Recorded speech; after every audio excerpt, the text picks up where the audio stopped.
Sometimes Josh and I are remote. Actually, most times we're remote, and then sometimes we get to actually be in the same room together and record. Yeah. But when we do that, it kind of throws like how we record a little bit for a loop, just because we have to change. We have different microphones, different board, all that kind of stuff. Yeah, we have to change everything and kind of figure the new normal out sort of a way. And that's collaboration. That's something where collaboration never works 100% right. It's the working through, and that's the art of collaboration, right? Yeah, exactly. So let's launch out under the loop and talk about that today on Curiosity Continuum.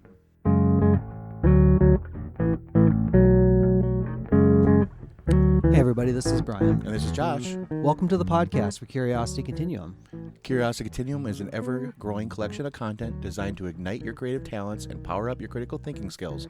Master your world by learning the essentials needed to thrive in this century. We share conversations that explore, examine, and reframe practical topics to help you learn something new and apply what you already know in a new way in a constantly changing world. Be sure to hit subscribe on your favorite podcast app to receive notifications of new content. If you like what you hear and you want to dive deeper, be sure to sign up for our newsletter or visiting us at curiositycontinuum.com. Thanks for tuning in, and let's start the conversation. Okay, so when we talk about collaboration, there's a lot of places. Josh, you read an article about WeWork recently, right? Or what used to be WeWork? Yeah, basically, where there's that new Hulu series. It's like fake it till you make it kind of thing. Yes. Yeah.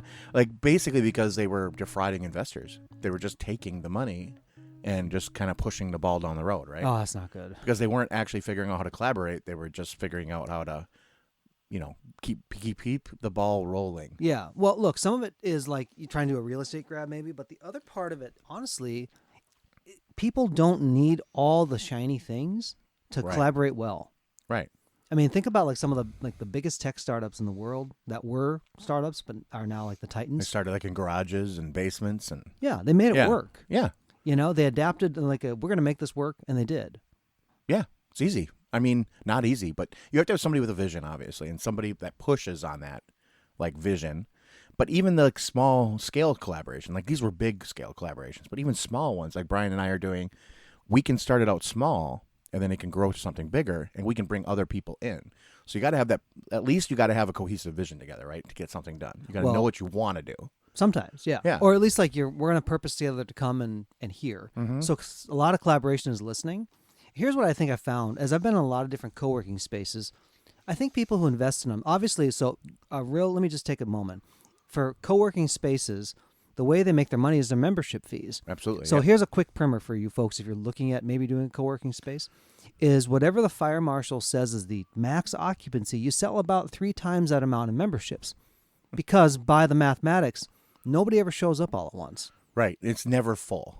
And so some people barely use it, yet they pay for it because they want the turnkey infrastructure for here's my office-ish space, I guess, and here's how I can come in and do my work. Yeah. And Brian and I have actually toured some of these places, so we know that they kind of all are similar. Yes, and they are fabulous. And I will say this, most people when they come into those spaces are maybe bringing people in. Right. Or they're just working on their own stuff. Yeah, we saw, like when we went to one recently in Nashville area, we saw just a lot of people working on their own thing. Sometimes there's an office with 2 people in it, sometimes none. They had huge meeting rooms that had basically no one in them. Yeah. To us, collaboration is actually working with people. Yeah, it's not co-working on separate projects next to each other. Right. Yeah. You are co-working with people. Yeah, that's what we really consider like kind of the next level collaboration. Yeah. So when you create a space, honestly, it's not the space that is the key thing. No, it's not the space that's important. It's people. It's the mindset. Yeah, and the community of people that you got going on. Yes. So that's what like Brian and I are kind of pushing on with this idea, I think, like the art of collaboration or like even collaboration for now. Like how do we push that forward after like everything that's we basically reset everything for the workplace, especially for a lot of white collar jobs. So why don't we just do it that way that works better? Yeah. I would say this, the first step in the art of collaboration is everybody who's going to come to that has to have the attitude of I am going to share and I'm going to listen. Right. And I know there's a lot of people, and I mean a lot because I work with some of them, that they don't work well with others and they tell you right out, I don't work well with others. I'm like, you got to. That's called a career limiting move, right? Yeah. I'm like, otherwise you're just going to be where you're at. Yeah. And you might even get pushed out of where you're at because where you're at is changing. Mm-hmm. Totally. We've all had those group projects. Let's harken back to elementary or middle school or high school. Where you got like a group of 4 and like 2 are doing the job. Or 3 and the one guy just skates by and he's the funny guy, so everyone gets, he gets away with it. Yeah. The teacher's like, "Oh, it's fine." But in the in the real world, like you have to carry your own weight. Yeah. With it. And so that funny guy, whatever like that, or funny gal, whatever, that doesn't fly because they're not actually contributing anything. No, it was always like on presentation time because you always had to have these collaborations, right? And then you would get together and the teacher would say, "Okay, now you got to present what you did." And so the guy that didn't do anything was kind of always stumbling through it, but for some reason always got the same grade as you. Yeah. Now, what's nice is like if you have a situation like I did in my way back in my college days, I could actually like grade my coworkers in that project to be able to say, this is what they contributed, this is that. You know what's funny though, if you go back like to middle school, high school, and you say, okay, we all worked on the project, and then you say, now we're all going to present together. Now let's assume that you had like a 4-person group and they all contributed. What happens in that situation is that you're not necessarily as aware, like this might be the best presenter.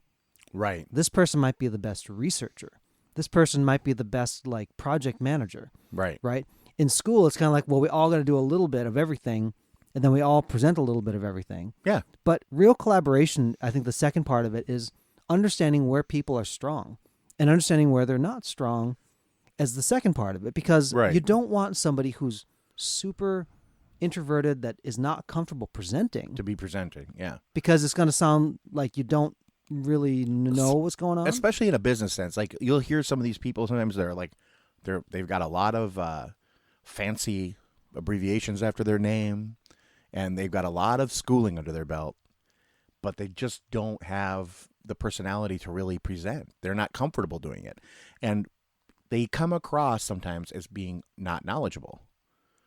Either faking it or being lazy when they're neither. Yeah. They just don't have that talent. So it's good to know the group of people you're working with and actually talk to them about like, what do you feel comfortable with? What are your strengths? What are your, what do you think is like something that's self-limiting for yourself? That's a respect thing. That's probably like the third piece, is because if somebody says like, hey, like I'm willing to adapt and learn something, but I'm not really great at this. Like, can you take that at face value? It doesn't mean that they're not willing to learn or do something, but it's like, where can I best deploy you? Yeah, and usually like when I've had those groups or things like that, but like, well, this is the role that we have, but you said you're not great at it, but I think that you could be. Why don't we work on it? And a lot of times they're like, oh, yeah, well, I can do that. Yeah. They just might not be more comfortable there. And so if stuff goes south, well, then, maybe switch stuff up, change it around. Mm-hmm. There's no harm in trying, right? No. And actually what you should do when you are, sorry, it's going to be an edit point. I just kicked the headphones down to the ground almost, folks. So that's what that was. Crap. Now I'm embarrassed. Even though there's nobody here but Josh and myself. When you talk about collaboration, it's trying something. So there's your strengths, like what you're good at, or what you can best contribute. But the art of collaboration, there's a spirit of like willing to try and adapt. Right. So that's the fourth part of it, is like you're adapting to everybody else in the group. It's a series of compromises to make something better. Right. And I think like when people hear the word compromise, I think they feel like you have to like change your whole attitude or compromise your vision for something, and you don't. It's actually just working well together in a group of people. That's all it is. It's like, look, you can do this better, I can do this better. Why don't we just focus on that instead of both of us doing the same thing? Let's focus on different aspects of it. Now, there's no harm in like every person going over every aspect of a project. At least they should have like a 20,000-foot view of what's going on in every step of the way. Yep. Because I've seen some projects where like the people are so focused on the one segment, they have no idea what the project is. Correct. It's only the project manager knows the whole project. And I think that that's kind of the old school way of doing it, where like the project manager's like, I'm telling you what to do and you do it. You don't need to know what the end result's going to be. Mm-hmm. Just do your part and I'll we'll move it along. But in reality, it really does help them do their part if they know what the project is. Yeah. And who's this presenting to? Like, what is this for? Is it actually for, a startup? Is this for just, internal project at work or HR or whatever? It really does matter. And that's honestly, I think, some of the break you see, especially in tech divisions in a company. Yeah. Now, there are some tech professionals that don't really want to know the business, but then the really good ones really do. Yeah. And I mean, sometimes they don't need to know the business. Like for InfoSec, information security. They may not need to know the business. They just need to know that this information needs to be secure. But a lot of people want to know, like, why? Like, what's the context of that information? Yeah. Well, here's the deal. If you don't know all the specifics of the business, then you should be willing to listen and learn. Right. Like, why is this important? So, like, if you're I need some data. And the person you're going to is like, you may not, as a business user, able to articulate the database portion of it. Right. But if you can meet and say, we're going to collaborate, I need to explain my intent. Right? Exactly. Yeah. And the person says, okay, I know this portion, then that becomes a useful collaboration on everything. When you have people that come together like that, you don't need glass and steel shiny buildings. No. Now, good coffee, I'm telling you, good coffee helps everything in life. Yeah. And in good collaboration, that will come in handy. But that's not the reason why people find things productive. Josh and I have built many things in our life. Back in high school days, we had no shiny office to do it. No, yeah. We were just at like a table, At the kitchen table at which we cleared off lunch and then we built something there. Yeah. And sometimes, honestly, those constraints help people focus more than having here's a workspace that, it's nice carpet. I have a view. Right. Or if you're building something, like physically building something, like here's a workbench with every single tool you could ever want. Well, it's like, well, where do I even start? Yeah. It's like I would much rather have a project and have like 5 tools I have to do it in than have every tool known to man to choose from. Because I could figure a way, maybe not a safe way, but I could figure a way to get stuff to work, usually, in some way. Yeah. At that point, then you kind of realize, oh, I don't have this. Maybe I should go talk to somebody. Right. And maybe I don't have that skill, or I don't have something I need. So maybe, get up out of your little cubicle and go talk to somebody if you're in a cubicle environment. Yeah. If you're at home, you got to email somebody. You got to have a Zoom. You got to do whatever you got to do. Brian and I, I think a lot of people prefer it to meet in person, but it's not always, practical. Right. So we have lots of tools nowadays to like do meetings, or at least have kind of a meeting of the mind type thing. That speaks to how people work. Now that goes into personality and also preferences and things. Yeah. A lot of co-working spaces are for extroverted, non-confidential things. Yeah. Now, they're just tables and, offices and whatever. They're all around. Yeah. You know what's funny, though? When you look at co-working spaces, some of the first spaces that sell out are the private offices. Right, because people need to get away. Yeah. Quote unquote. Yeah. You don't want to be talking about and then we're going to do this $1 million thing and this is my secret sauce and announce it to the world. Right. People just want to be near other people.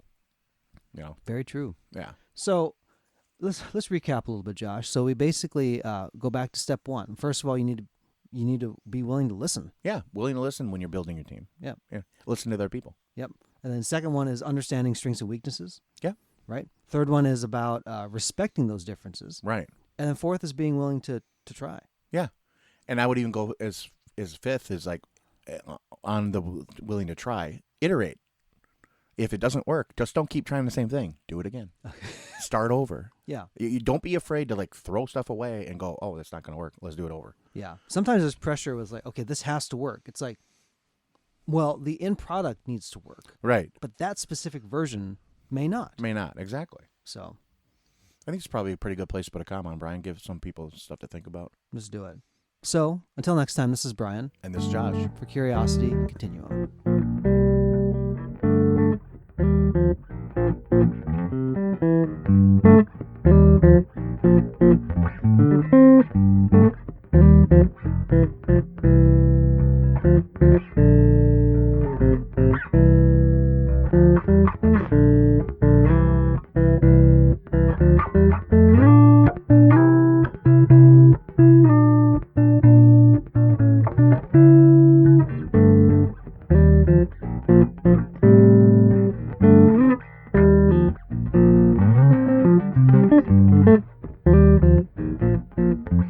Bye.